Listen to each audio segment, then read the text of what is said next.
ഇനി നമുക്ക് മറ്റൊരു വാർത്തയിലേക്കാണ് പോകുന്നത്.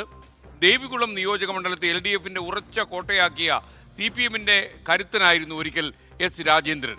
2006 മുതൽ 2021 വരെ തുടർച്ചയായ 15 കൊല്ലം ദേവികുളത്തിന്റെ MLA ആയിരുന്നു രാജേന്ദ്രൻ. എന്നാൽ 2021 CPMുമായി ഉണ്ടായ ചില പ്രശ്നങ്ങൾ കാരണം അദ്ദേഹം CPMനോട് കലഹിച്ച് പുറത്തേക്ക് വന്നു.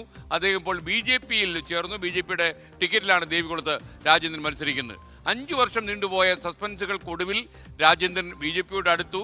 ഇപ്പോൾ BJPയുടെ സ്ഥാനാർത്ഥിയായി മത്സരിക്കുന്നു ദേവികുളത്തേക്ക്.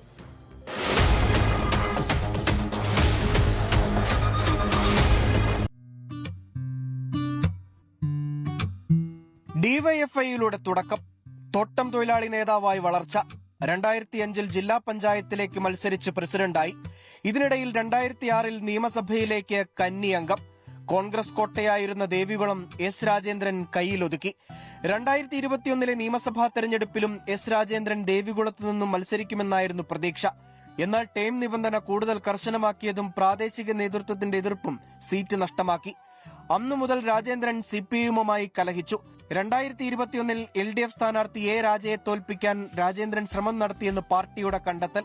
ജില്ലാ കമ്മിറ്റി അംഗമായിരുന്ന രാജേന്ദ്രനെതിരെ നടപടി. ദേവികുളത്ത് ശക്തമായ മത്സരം ഉണ്ടാവും എന്ന കാരണം എന്ന് പറഞ്ഞാൽ, ഒന്ന് ജനങ്ങളുടെ ആവശ്യങ്ങൾ തന്നെ തുടർന്നിട്ടുള്ള സാഹചര്യങ്ങളിലെല്ലാം ജനങ്ങളുടെ ആവശ്യങ്ങൾ ഇങ്ങനെ നിൽക്കുന്നത് കൊണ്ട് പരിഹാരം കാണുക എന്നുള്ളത് അവരെ സംബന്ധിച്ച് വളരെ അത്യാവശ്യമായതുകൊണ്ടും പ്രതീക്ഷകളുണ്ട്. ആര് ചെയ്യും, എന്ത് ചെയ്യും, ആരോട് പറയാൻ ഒരാൾ കിട്ടണമല്ലോ. 2021 മുതൽ S. രാജേന്ദ്രൻ CPM വിടുന്നു എന്ന പ്രചരണം ശക്തമായി. ആദ്യം കോൺഗ്രസിലേക്ക് ചേക്കേറുമെന്ന അഭ്യൂഹം, പിന്നീട് DMKയുമായി ചർച്ച നടത്തിയെന്ന് പ്രചരണം. ഒടുവിലാണ് BJP പാളയം രാജേന്ദ്രനായി വല വിരിച്ചുവെന്ന് ഉറപ്പിക്കുന്നത്. പിന്നീട് വർഷങ്ങൾ നീണ്ട ചർച്ച. BJP അംഗത്വം സ്വീകരിക്കുന്ന അന്ന് രാവിലെ വരെ എങ്ങോട്ടുമില്ലെന്ന് രാജേന്ദ്രന്റെ അവകാശവാദം.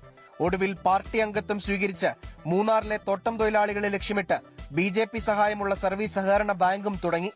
ദേവികുളം മണ്ഡലത്തിൽ നിന്ന് വീണ്ടും BJP സ്ഥാനാർത്ഥിയായി S. രാജേന്ദ്രൻ ജനവിധി തേടുന്നു. 24 ഇടുക്കി.